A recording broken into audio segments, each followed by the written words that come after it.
Welcome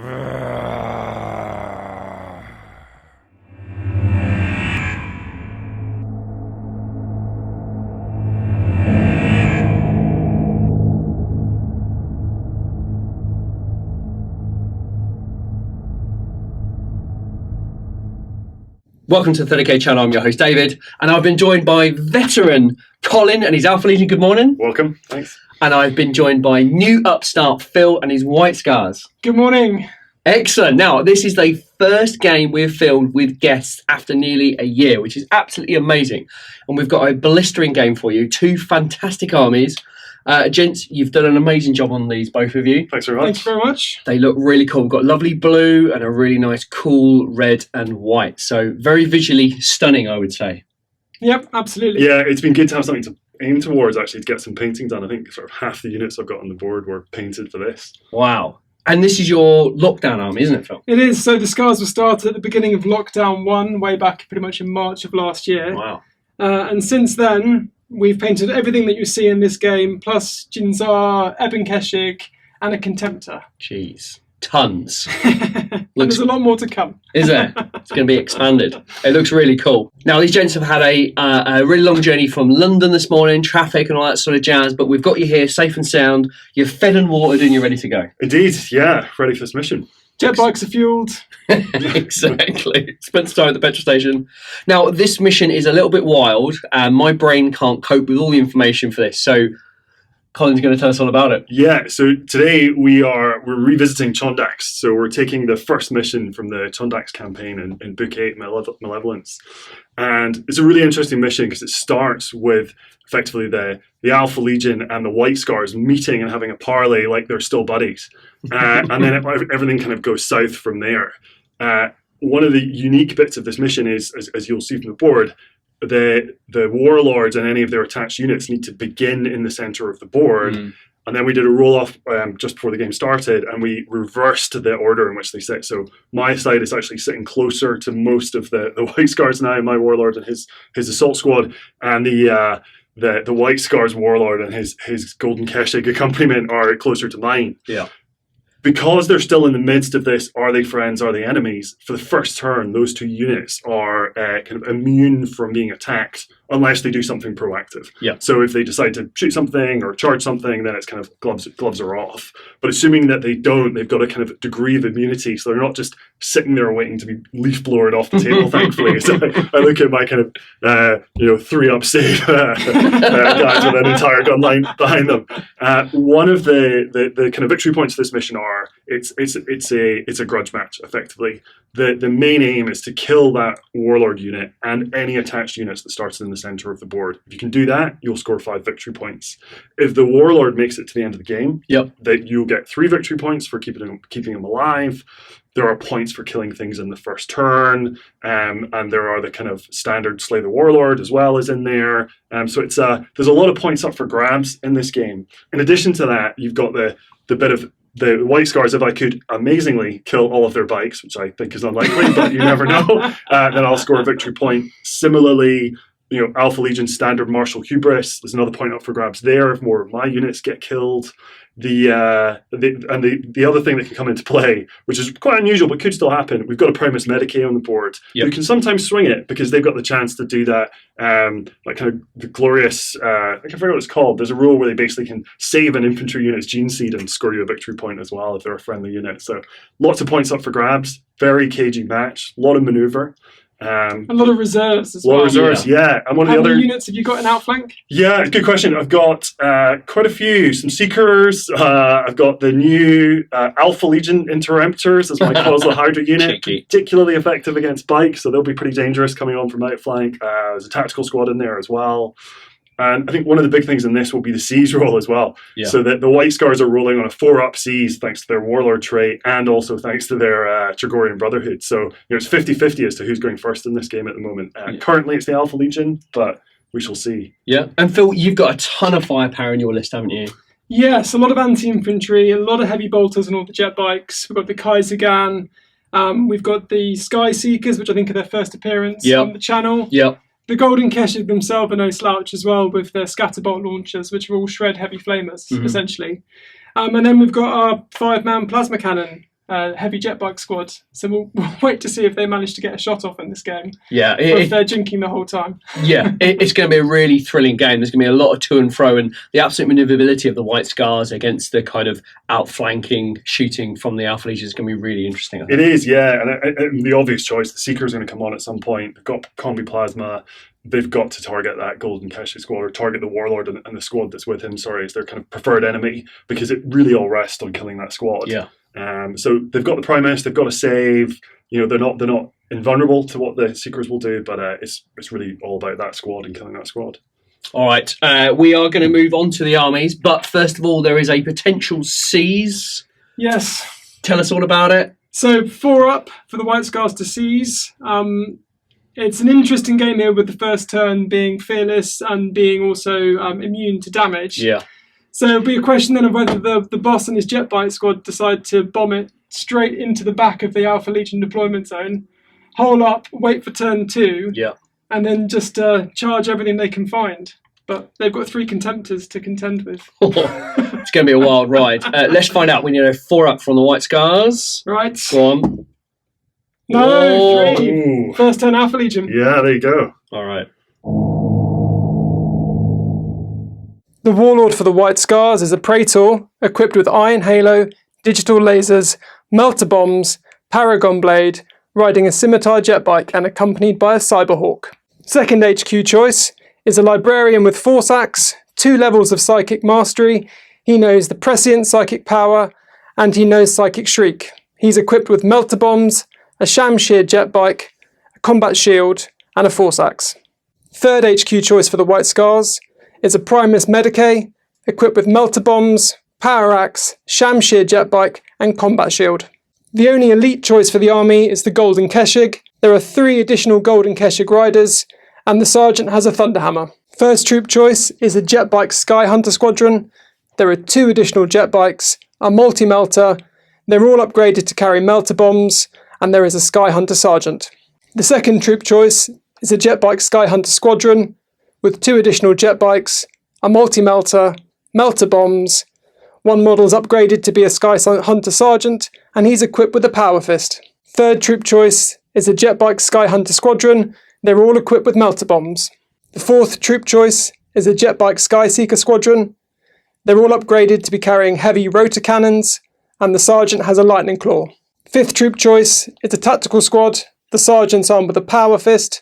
They're transported in a Rhino, equipped with a multi-melter. The sixth troop choice is a 10-man assault squad. 2 members of the squad are equipped with power axes. The Sergeant has a power sword and is also equipped with melter bombs. First fast attack for the White Scars is a Javelin attack speeder, armed with multi-melter and 2 hunter-killer missiles. Second fast attack for the White Scars is a Khagan assault speeder. It comes as standard with an assault cannon and 2 Reaper autocannons. Third fast attack is a 5-man Falcon's Claw squad.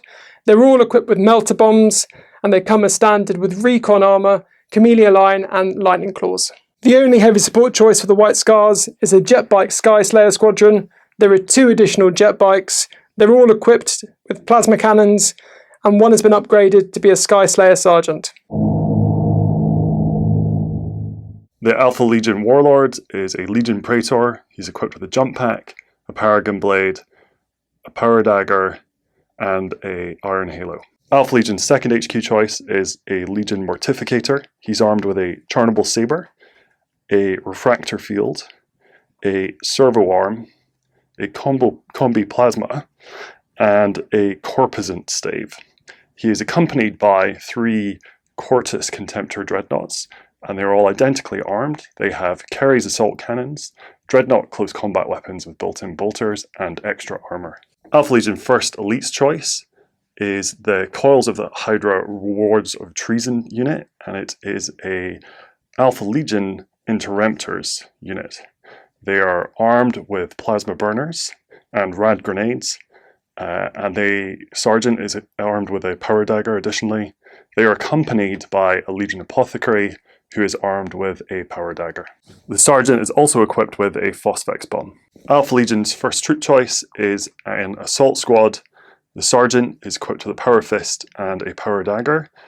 2 of the troops are equipped with Power Axes, and they are accompanied by an apothecary with a jump pack, a power dagger, and a combi plasma. Alpha Legion, second troops choice, is a Legion tactical squad. The sergeant has a power fist and power dagger, and the squad is equipped with additional close combat weapons and a Legion vexilla.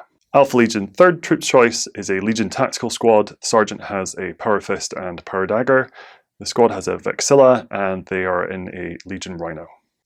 Alpha Legion, fast attack choice, is a Legion seeker squad. The sergeant has a power fist and power dagger. The entire squad is equipped with combi plasma, and they are accompanied by a Legion apothecary with a power dagger. Alpha Legion, first heavy support choice, is a heavy support squad equipped with Volkite culverins. The sergeant has an augury scanner, and they are accompanied by a Legion apothecary with a power dagger. Alpha Legion, second heavy support choice, is a Deradeo dreadnought. It is equipped with twin-linked Ambulis pattern autocannons, twin-linked heavy bolters, 4 Boreas air defense missiles, and extra armor. Alpha Legion turn 1 movement phase. The Praetor and his attached assault squad have leapt over the top of the White Scars Praetor and his golden Keshig, getting away from that gun line, moving back towards their own lines.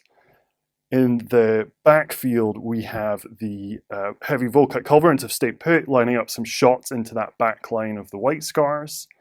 The tactical squad have moved around to protect that Deradeo. It's obviously a high priority target for the White Scars, so they're giving it a degree of very thin protection, but it's better than none. Thin shield is better than no shield. The Deradeo has stayed put, and then the 3 Corsus Dreadnoughts and the Mortificator have pushed forward 6 inches, so they create more of a threat bubble with their charge range and also their assault cannons. Alpha Legion turn 1 shooting phase. The assault squad with Praetor have run 4 inches, moving back towards their deployment zone. The Corsus Dreadnoughts with the Mortificator have used their smoke launchers to deploy a smoke screen in front of themselves. The Deradeo and the tactical squad are staying put, quite comfortable where they are in the backfield. And remaining to shoot, the Volkite culverins are lining up a shot on the javelin they can see in the backfield. Volkite Culverin squad, 4 of them could see the javelin in the backfield. They fired with 16 shots, hitting 12 times, causing an amazing 5 glances and 1 pen. The javelin elected to jink and managed to save all but 1 of the glancing hits and also saved the penetrating hit, so the javelin is left on 1 hum point. Alpha Legion, end of turn 1. Disappointing not to destroy that javelin with the limited amount of shooting that we achieved. Pleased that the assault squad has managed to make its way back towards my lines. Looking at that gun line for the coming up White Scars approach, interested to see where they end their turn 1. A lot of that will then dictate what we do next. White Scars turn 1 movement. The parley with the Alpha Legion Praetor having broken down, the Khan has beat a hasty retreat with his golden Keshig and is heading towards his own lines. We can then see that the plasma bikes on the right have pushed up along with the Sky Seekers and the Rhino. The large squad of bikes of 5 in the middle have moved to hold the centre ground, while the speeders have come into the centre to protect themselves from incoming fire.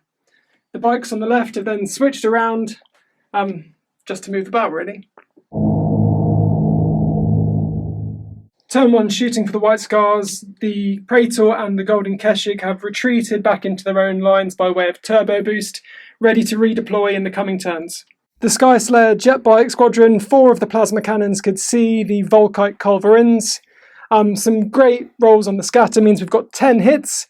Strength 7 against toughness 4, it's going to be 2s to wound, ignoring their armour with AP2, and then it'll be on to cover saves. That is 3 failed, that's 7 wounds. So 7 wounds for the Volkite Culverin squad. First off, we have their 4-up cover save. Okay, so 4 failed cover saves. And on to their feel no pains from the apothecary. So 5 ups now. Ooh, 4 dead Volkite culverins. Pretty brutal. Excellent shooting. Final action of White Scars turn 1. The Rhino has popped smoke on the right.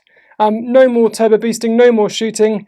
Now we need to see where the Alpha Legion come on from in outflanking.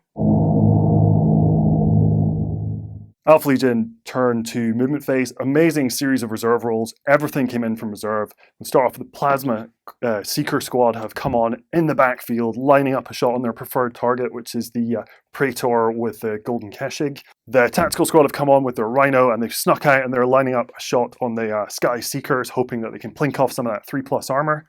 The Interruptors have come on in front of the Plasma Bike squad, disappointed with what they did to the Culverins last time. We're going to see who has a bigger, better plasma gun this turn. The Praetor with his bodyguard has leapt back and is hiding away, true Alpha Legion style, in the bunker.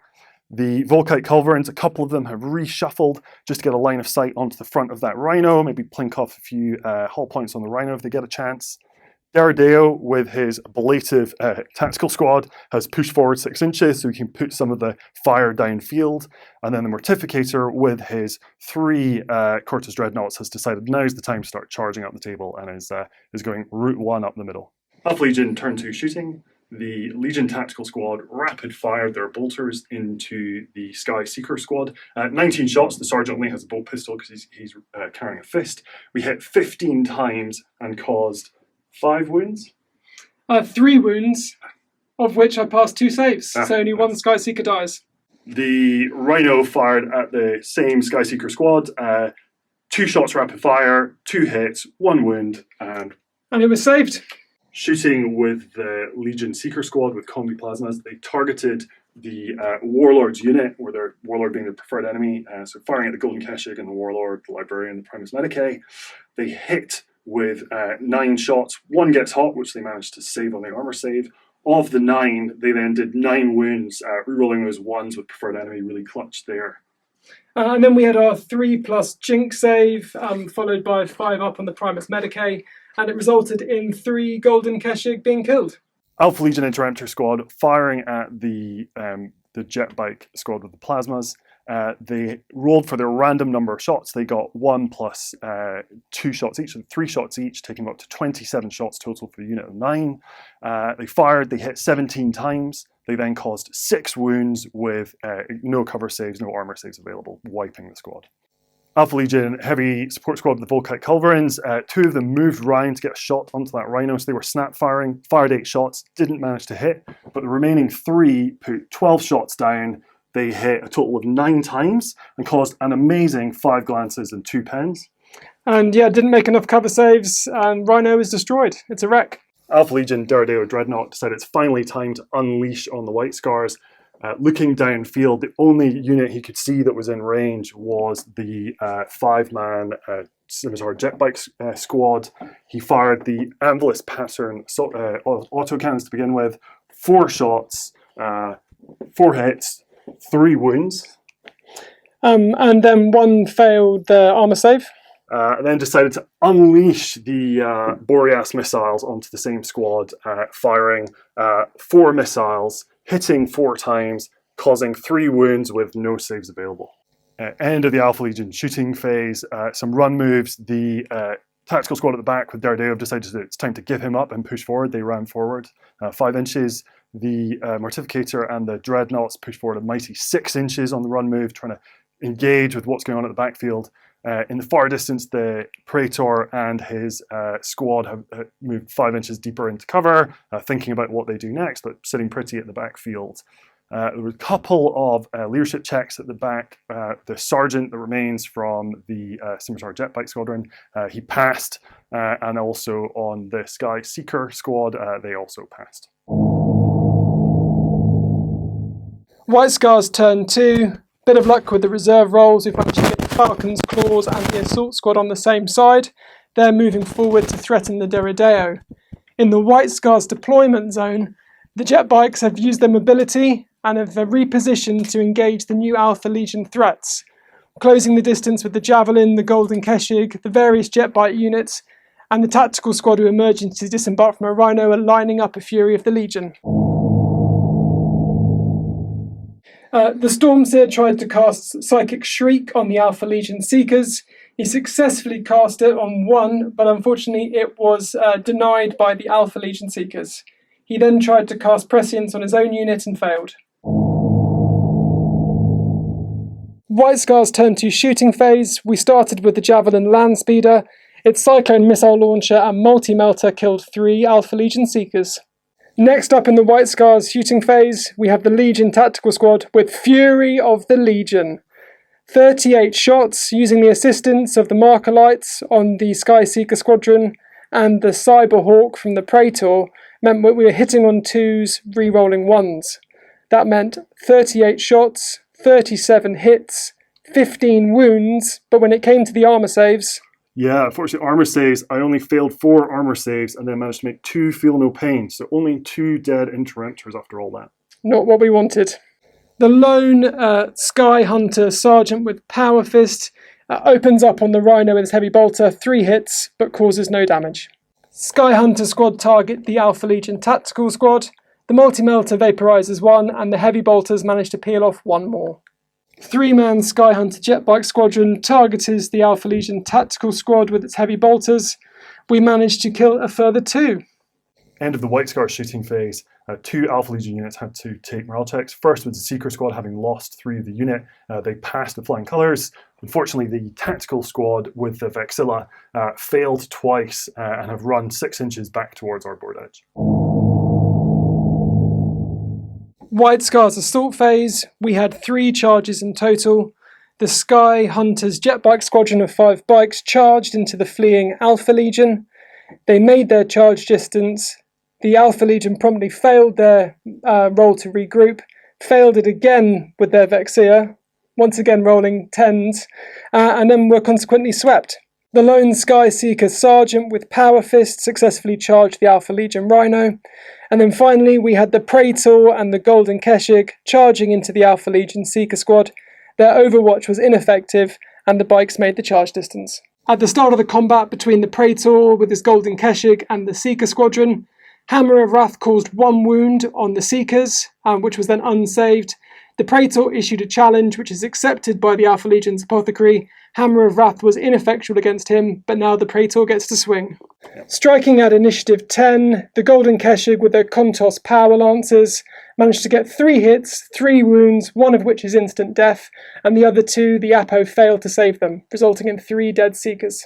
In the challenge, the Praetor rolled his 6 attacks, 5 hits, 5 wounds. The Alpha Legion rolled for their Feel No Pain, managing to pass 2, resulting in the dead Apo and 2 more dead Seekers, leaving the Sergeant with a Power Fist by himself. Striking at initiative 1, the Primus Medicae and the Stormseer hit with their power axes, absolutely decapitating, decimating, dismembering the Alpha Legion Sergeant, but he still gets to hit with his Power Fist. Yeah, 3 attacks coming up. The Alpha Legion Sergeant, looking to get some last-minute revenge before he died, swings his fist, 3 attacks, hit once, wounded, and then caused 1 wound on the Primus Medicae. After winning the combat, the Praetor's Golden Keshig consolidate a mighty 1 inch. Finally, the Sky Hunter Sergeant with the Power Fist slams into the Rhino. Hammer of Wrath is ineffectual. His Power Fist only connects the once, but strips a whole point off. End of White Scar's turn 2 was a bit of a ride with a very low start where the Interemptors managed to survive an awful lot of bolt shells, but we managed to pull it back in the assault phase with the Praetor, Golden Keshig and the Sky Hunter squadrons eliminating the Tactical Squad and the Seekers. Seems to be finely balanced as we move into turn 3. Alpha Legion turn 3 movement phase. The Rhino decided to tank shock the Sergeant who'd had the temerity to hit it with a Power Fist, causing him to fail his leadership check and run towards the back of the board. Fortunately, he rolled an 11, so he's not quite off yet. Carried on, hit the next squad of Scimitar jet bikes who passed their leadership check and shuffled around that Rhino. Moving further down the field, the Interemptors have moved back slightly, keeping that tactical squad within range, but just shuffling back towards the Praetor, who with his assault squad has got behind the kind of big rock feature, giving them some obscurity, but getting a little bit closer so they can start to get involved in this game. No movement from the Volkite Culverins. The tactical squad who've abandoned the Derrideo are now kind of running up the field, trying to see if they can get involved. Derrideo has lined himself up a shot onto the assault squad and potentially the Falcon Claws. And then in the centre, the Mortificator and the 3 never-ending Dreadnoughts charge continues straight up the board. Alpha Legion turn 2 shooting phase. The Interemptors decided to line up a shot on the tactical squad. They rolled a 1 for their extra shots, so they fired a grand total of 14 shots. They hit 8 times and caused 2 dead tacticals. So pretty pathetic considering what they did last turn. The Volkite Heavy Support Squad lined up a shot on the Sky Seekers at the back. They fired with a grand total of 20 shots. They hit 16 times and caused 12 wounds, which is pretty excellent. Only 1 wound was unsaved. Fortunately, though, that caused a Deflagrate spillover onto the other Sky Seeker, who then promptly failed and was also destroyed. The Alpha Legion Deredeo lined up a shot on the White Scars Assault Squad that had come in last turn. Firing with the Anvilist Pattern Assault Cannons and the Heavy Bolters, it managed to cause a total of 6 wounds. And then probably failed 2 armor saves, so 2 dead. The Alpha Legion Rhino, having completed its tank shot in the shooting phase, decided to snap shoot at the tactical squad to try and cause that extra wound and force a morale check. Managed to hit with a twin link snapshot, but did fail to wound.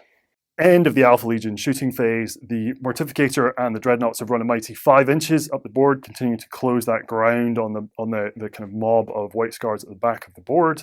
The only other run move was the tactical squad in dead ground to the rear have pushed forward 4 inches and are getting closer to that cover.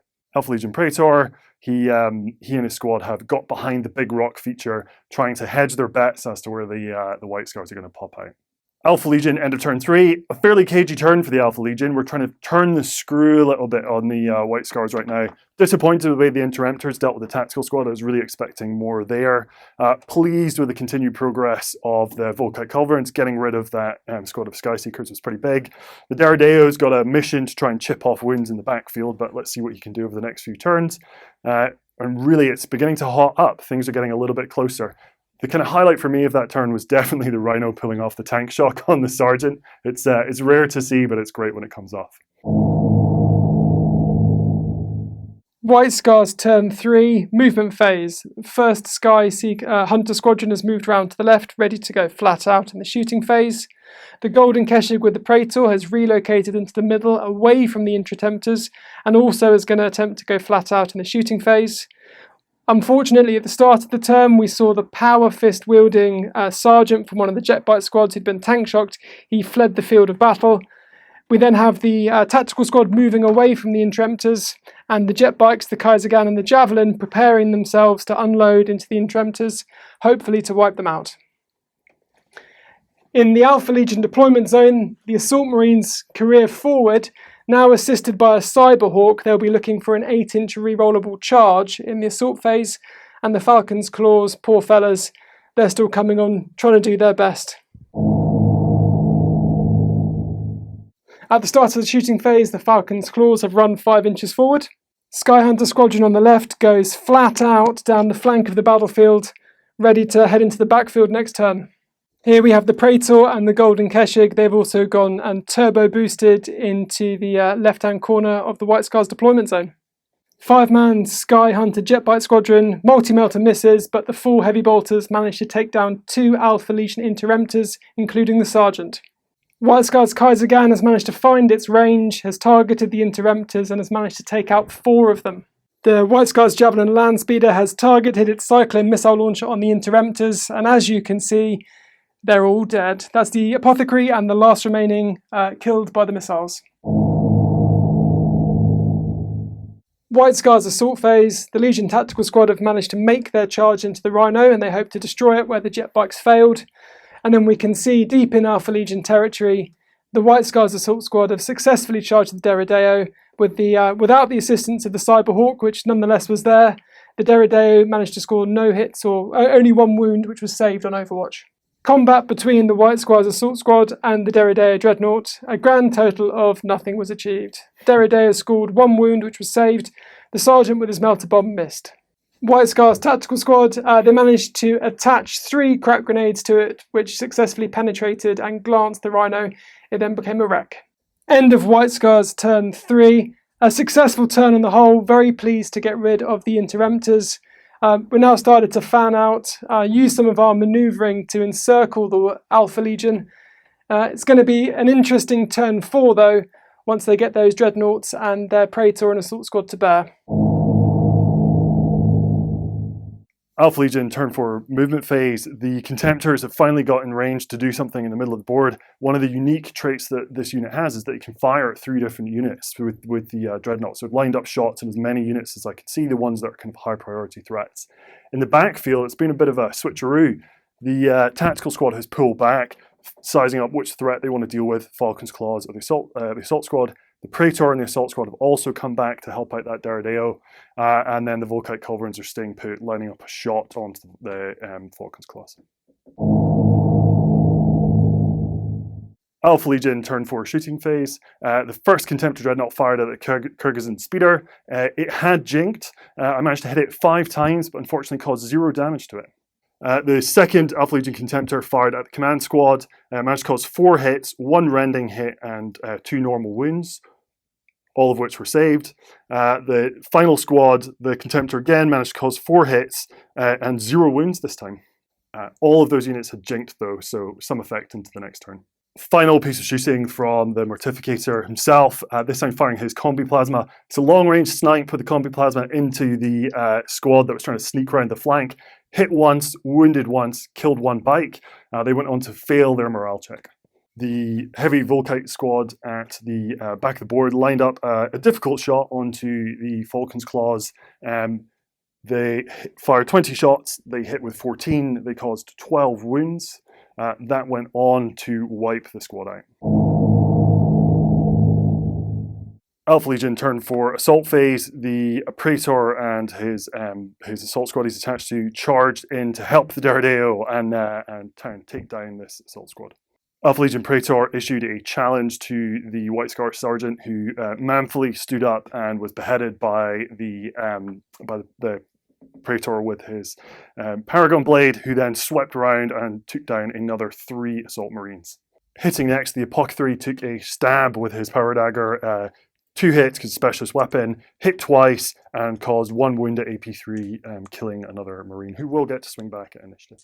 Continuing at initiative step 4, 4 of the Alpha Legion with the chainswords and bolt pistols swung. They got 12 attacks on the charge. They hit with 8 and caused a total of 4 wounds. Of those, 1 was unsaved. There were 2 White Scars Assault Marines with chainsaws to strike back. They hit only once, wounded, but it was saved. It's now on to the Deredeo and then initiative 1. The Deredeo, last thing at initiative step 4, took a punt at the 1 remaining White Scar, managed to hit but failed to wound. White Scars Assault Marine with a power axe, swing and a miss. Final actions at initiative step 1, the Alpha Legion Sergeant took a swing with his Power Fist, 4 attacks, 3 hits, 1 wound only, but enough to slaughter that last White Scar. From there, the Deredeo and the Assault Squad have consolidated, really taking back control of our deployment zone.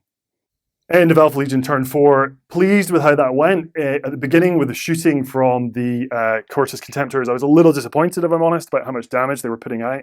Good to force the jinx onto those 3 units, kind of the main aim, but it would have been nice to do a little bit more damage. Really pleased that the Mortificator then managed to snipe out that one bike and force them, they forced them to take the morale check and fail. In the end zone, really took a tight grip of it. It was always going to be tough for the White Scars to hold on to that toehold. The Praetor just went in and cleaned house, and the Volkite's doing work once again. Top of turn 4 for the White Scars. We've had some repositioning. The jet bikes on the left that fled last turn have rallied. The Golden Keshig with the Praetor have decided that they need to get stuck in with the Alpha Legion Praetor and are proceeding down the left. They're going to turbo boost to my shooting phase. Meanwhile, the Khagan, which jinked, the full strength squadron of Sky Hunters and the Javelin are going to try and get some melter weapons and some other shots onto those Contemptors, see if they can take off a hull point or 2, while the tactical squad advance to run interference. White Scar's shooting phase starts off with the Praetor and the Golden Keshig using their turbo boost to try and sweep around the flank. Staying as far away as they can from the Contemptor Cortices, knowing that they'll double them out if they get into close combat. Combined firepower from the snap shooting Khagan, the Javelin and the Sky Hunter squadron managed to take off 2 hull points from the nearest Contemptor Dreadnought. Importantly, immobilising it too. It was lucky to make some of its invulnerable saves, or we might have seen it demise. End of turn 4 for the White Scars. Not a huge amount happened, mainly the repositioning, but very importantly, we've managed to remove one of the dreadnoughts from the game through immobilising it, so it's not going to be able to get in combat with anybody. Alpha Legion turn 5 movement phase, leaving that stranded Cortis dreadnought that is mobilised in the centre behind. The Mortificator and the remaining 2 dreadnoughts have pushed forward. One of them, the lead one, has decided to overcharge himself with rage. Over in my deployment zone, the Deredeo has pulled back, lining up a shot on the squad of scimitars that had previously broken. The tactical squad is acting as a bulwark against what is soon to be an on-rushing Trigorian horde. The Praetor, showing his real zeal for fighting, has consolidated back within his little bunker, and then the Volkite squad, bereft of things to shoot at, have moved around to try and get a sneaky shot onto the Javelin. It's going to be snap firing because the squad had to move and there's only a few of them in line of sight. Alpha Legion turn 5 shooting phase. The Volkites, who had moved up, took 12 shots, 3 of them could see, into the Javelin in the rear, looking to plink off that last hull point. They fired 12 times, they hit once, but failed to glance. The immobilised Cortis Dreadnought decided to snapfire his Kerry's cannon at the 1 hull point Javelin in the rear. Managed to hit with 1 shot, but failed to glance. This then forced me with the Mortificator and his units to decide where I'm going to send my shots. The lead Contemptor decided to shoot through the troops and the remaining jet bike and Rhino to try and get that last hull point. Managed to get 6 shots on that, hit 3 times, 1 glance, and then crucially failed that cover save. So the Javelin is wrecked. The last Cortis Dreadnought firing at the Kyrgyzstan speeder, firing at the front, so it's elected not to jink. Managed to hit it 3 times with the 6 shots, but failed to do any damage. Final shot from the man himself, the Mortificator, fires his bolt pistol at the tactical squad, marking them so that the rest of the squad can then charge him in the charge phase. The Andalis Autocannon battery fired his 4 shots at the 2 remaining scimitar jet bikes, managed to do a paltry 2 hits and 2 wounds, but both were saved. The Alpha Legion turn 5 charge phase, the Mortificator and his unit decided to take down the measly tactical squad. They charged successfully with 2 hammer wraths, causing wounds onto the unit as they charged in. The wounds were unsaved, so 2 Space Marines died, and the sergeant from the White Scars tactical squad issued a challenge to the Mortifactor, which was accepted. In the challenge, the Mortificator, swinging first at initiative 6 thanks to his Charnable Sabre, giving him +1 initiative and being base initiative 5. 5 attacks on the charge with the Sabre, hitting on 3s, managed to cause 2 wounds onto the sergeant, one of which was rending, killing the sergeant. The further wound was saved by the tactical marine. Alpha Legion Contemptors consolidate in, hitting at initiative step 4. They had 9 attacks on the charge. 1 was getting +2 thanks to having overcharged and given himself rage. Of those 9 attacks, they managed to hit with 7 of those and then caused 6 casualties for the Marines.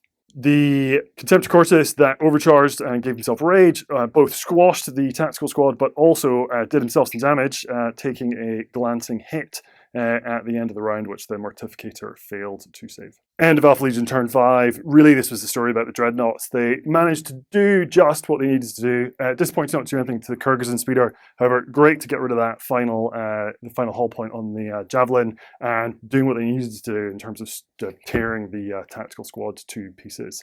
In the rear, disappointing that the Deredeo couldn't do more in terms of its shooting, but there's still a lot to play for. Watching this now fully charged unit from the White Scars on our flank. White Scars turn 5. Movement phase. Having seen the Alpha Legion Praetor retreat in the most cowardly of fashion, the White Scars Khan has snorted in derision and has instead gone after the Alpha Legion Contemptors. He's hoping that with the assistance of his bikers and the Khagan still in the White Scars deployment zone, they'll be able to end the threat of the 3 Contemptors once and for all. White Scar's psychic phase, the Stormseer successfully manifests Psychic Shriek against the Alpha Legion tactical squad. However, they deny the power. Clearly, there is trouble in the warp around the Chondax system.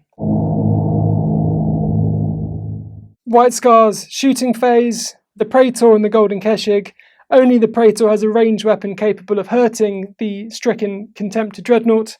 The Praetor looses volley of shots with his relic heavy bolter and successfully glances it to death, scoring 1 hull point. Khagan, the Assault Speeder, opens up into the 2 Contemptor Dreadnoughts and successfully manages to strip off 2 hull points, wrecking one of the Dreadnoughts that suffered damage from rage in the previous turn. 5-man Sky Hunter Jetbike Squadron unloads into the Contemptor Dreadnoughts. Multi-Melter unfortunately misses, but the heavy bolters score 3 glancing hits, 2 of which are saved by the Mortar Factor. Remaining 2 Sky Hunter jetbikes in this squadron also target the side armour of the Contemptor. They score 1 glancing hit, which is saved by the Mortar Factor. End of turn 5 for the White Scars. We really needed to destroy all 3 Contemptors. We came close, but no cigar, the Mortar Factor proving his worth, providing them with invulnerable saves. It's now going to go to turn 6, and we'll have to see what's left standing at the end.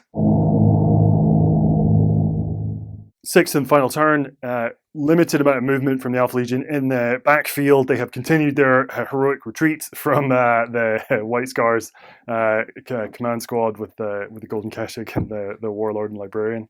Daredevil pulling back and the tactical squad pulling back. Really, this is a story about what's going on up front. That surviving Cortus Dreadnought and the Mortificator are lining up probably a multi-charge on the remaining bike squad and the Khagan Speeder. The Heavy Volkite squad, doing their last round of shooting, fired at the Golden Keshig. 1 man had to move, so he was snap firing and didn't manage to hit. The remaining 4 managed to fire their 16 shots, put about 8 hits down and caused 5 wounds, which the bikes then proceeded to lose 1 bike, saving the remainder. The Daredevil deciding that the only valid target was to fire at the remaining 2 Scimitar jetbikes, given he couldn't really scratch the Praetor. Hit with 4 shots, caused 4 wounds, but all were saved. The Mortificator and the 1 remaining Cortus Dreadnought decided to split their shots. The Mortificator firing his bolt pistol into the jetbike squad, hit but caused no wounds. The Dreadnought fired his Carrier's Assault Cannon into the side armour of the Khagan Speeder. Managed to hit 4 times, only caused 1 glance, but that was unsaved. Turn 6, assault phase. The Khagan Speeder and the Scimitar jetbikes. I really wanted to get after both, so I declared a multi-charge with the Mortificator and the Khagan. They've charged in. The only thing that could really do any damage in Overwatch was the multi-melta, which missed. The Mortificator issued a challenge, given that the rest of that Scimitar squad did want to get involved in the fight as well. The sergeant has heroically taken a knee on this one and is letting his men take on the Mortificator.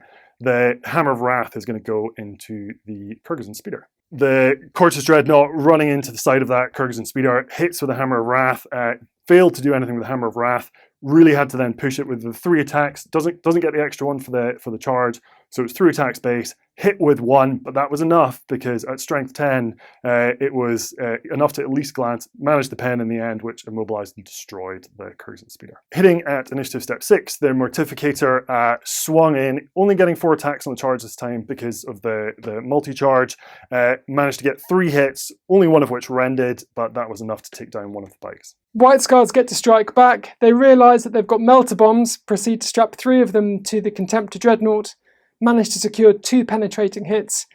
Mortifactor tries to save them, fails, and the Contemptor Dreadnought is destroyed. Nobody dies in the ensuing explosion. Final action of this round of combat, the Mortificator swings at initiative step 1 with his servo arm, managed to hit, but unfortunately failed to wound. The Mortificator actually lost combat by 1 there because the penetrating hits in close combat count for 2 for close combat resolution. Managed to kill 1 of the bikes and destroy the Khagan with a pen, so that was 3 for me. But with the 2 penetrating hits of the melta bombs, that led up to 4 wounds caused by the White Scars, leading to them to win by 1. The ensuing morale check was passed, so the Mortificator stayed put, but the White Scars Using the hit and run granted to the jet bikes by the Chugorian Brotherhood right of war, successfully hit and ran, opening up the mortificator to be shot by the rest of the army. The White Scars jet bikes hit and ran, and they managed to move 11 inches. The Mortificator also consolidating now that the White Scars have hit and run is going to move 5 inches and drop into some cover. End of turn 6 for the Alpha Legion. It was a tough round there. Not much damage done from the back side of the field with the shooting. Only one of the Golden Keshig dying to the Volkites. The good news was that Dreadnought charging in and tearing the Kyrgyzstan speeder to pieces. Unfortunately, the Mortificator didn't manage to do quite as much damage as I was hoping to the squad of bikes, who in turn then tore up the Dreadnought with their melta bombs. Looking pretty vulnerable there now that he's got a line of bikes with some pretty punchy guns ready to hose him down. White Scars turn 6 movement. It's simply a matter of killing the Mortifactor. So we've got the remaining bikes, the Praetor and the Golden Keshig, going after him with their heavy bolters and the one multi-melter. Hopefully there's enough fire to do it.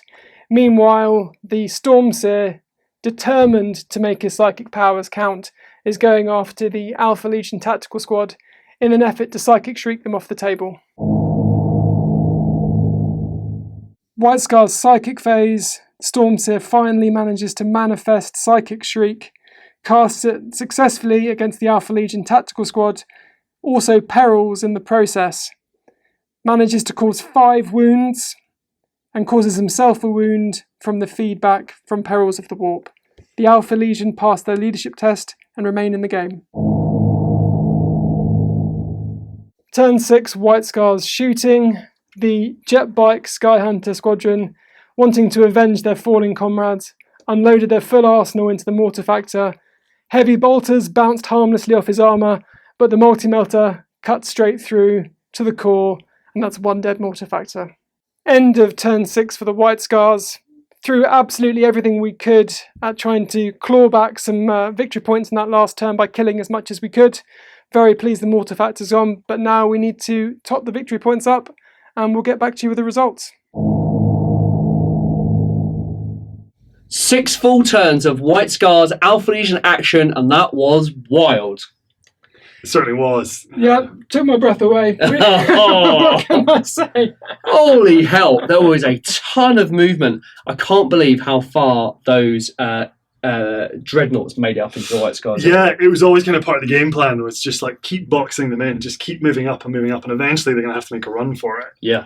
Because they're going to get taken down by these guys in close combat. So that forced your hand kind of towards the end of the game. But also tons of movement from the White Scars. Those bikes are really superior, aren't they? Yeah, absolutely. I think in one turn I was bunched up in the middle, then we spread out across the whole length of my deployment zone, then we had units going down the flank and then back again. And yeah. Certainly got some superiority with their movement. The game, despite casualties all over on both sides, the results are really, really tight. So I will start with Alpha Legions. You went first.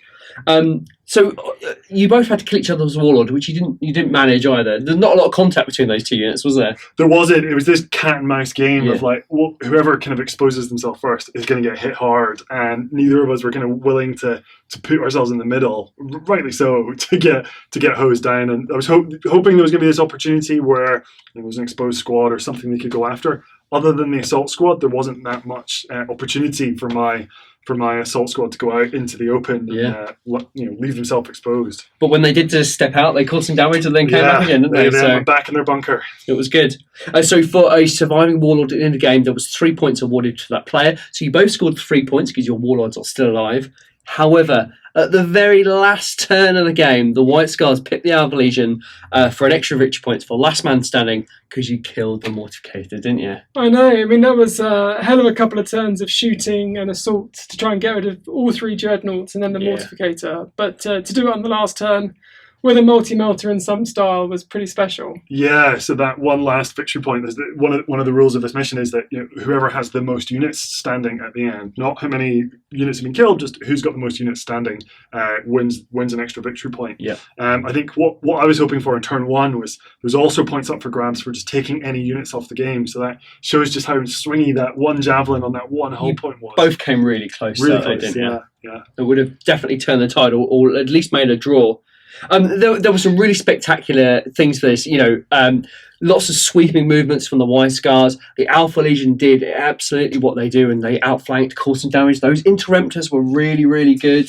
Locked down that flank, didn't they? Yeah, I mean, the Interruptors, that hard kind of counter to bikes, as you saw with the Plasma Squad when they came on, it's just even not firing their maximum amount of shots that they could pull off, they just delete that squad. A little bit disappointed with the follow-up, but equally was surprised. Two Tactical Marines. Two Tactical Marines, yeah, that's a slightly worse outcome, but frankly, I was amazed they were still there. I think there's such a high priority threat, and they just became this anchor around which you had to kind of rotate because you knew they were there, they knew what they could do to the bike, so for a couple of turns they kept you kettled up. And I think the Volkite in particular as well commanded the entire channel down that side of the board. Yeah, it wasn't something I saw at the start. I thought was going to happen at the start of the game. I was just looking for somewhere to kind of put them that they might have some line of sight, and actually that kind of three-way line of sight across the board just meant that they consistently had something to shoot at. Sat there on Overwatch waiting for some jetpacks to speed by, and then they just unload. And they do work. They just it's volume of shots. Yeah.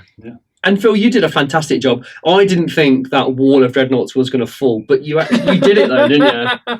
No, I think my plan was largely to ignore it. Yeah. Hopefully to go round and then just to sort stuff out in the backfield and just kind of ignore the dreadnoughts.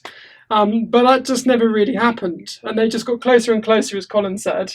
And then they're in your face and you're like, well, I've got to deal with them now. Yeah. And the problem was that by that stage in the game, I didn't have the units to go round and then have enough models there to then threaten everything in the backfield. Because I think if my Golden Keshik squad had gotten into combat with the tactical squad or the assault squad, we'd have been away and we'd have had a Praetor off. But to get there, they were going to have to take a lot of shots. Yeah. And I wasn't convinced they were going to survive. And then if you turn up in dribs and drabs, then you're done for. But yeah, killing the dreadnoughts was amazing. Once you got into that side arc, you really kind of hammered them home after that, didn't you? Oh, absolutely. And the tactical squad moved forward as bait. Yeah. And the bait promptly worked. Good stuff. Yeah, it was this knowing that killed those kill points, but deleting units was important at that stage in the game. It was like it could be a tactical squad, it could be the Golden Keshik. It's something that needs to die. They needed to earn their keep, didn't they? They did. Because up to that stage, what have they done? Yeah, exactly. I think one of the more fun units for me in the game was the Humble Rhino, which tank shock is a lesser seen tactic in the game, but in that instance, it paid off big time. Particularly when you're tank shocking someone who runs away 3d6. Yeah, exactly. With a power close to his board edge. Yeah, that's a lot of fun. So in who comes off best out of Rhino and Power Fist, we know the answer, and it's Rhino. That's very true. Now, I really enjoyed that game. It was really thrilling.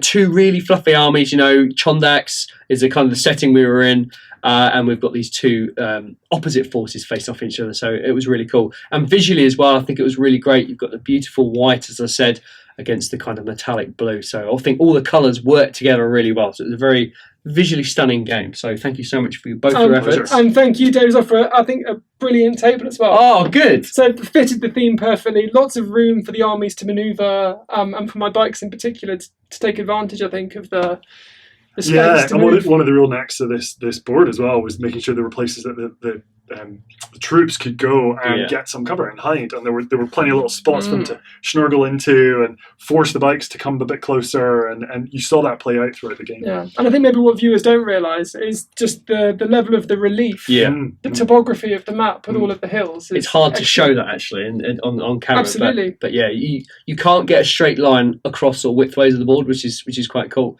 I'm going to name this one Pride Rock version 2.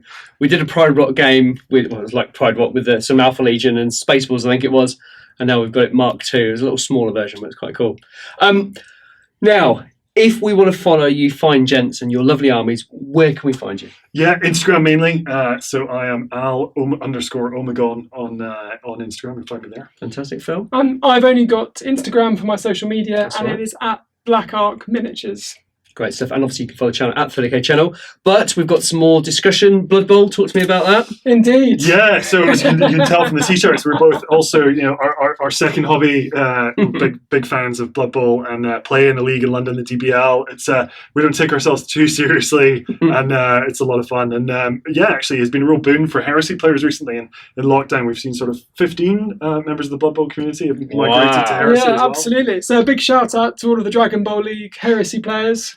We'll see you at Bad Moon Cafe tomorrow. Yeah. Oh, yeah, you got some games planned for tomorrow, haven't you? We do, yeah. And then with events-wise, I've been running events with Capital Heresy. Managed a couple before lockdown. We had one just before lockdown, one that got canned, obviously. But yeah, excited to get back into the Bad Moon Cafe and do more events once things release. And there's also with the London Wargaming Guild as well. Yeah, which is our kind of parent club in London. And the Heresy scene in London is booming. Yeah, good. Painting. And now everyone's back to playing games. There can only be more. And hopefully, if we're really lucky and we've been really good boys and girls this year, we might get a plastic box set. Who knows? Plastic Thunderhawk. You heard it here, not first. Maybe a Jagged Icon. There you go. Yeah. Who knows? All right, what a thrilling day. I really hope you've enjoyed this. Gents, thank you so much for your game, sir. I really enjoyed it. Pleasure. No, thank you so much. Good stuff. All right, and I will see you in the next one.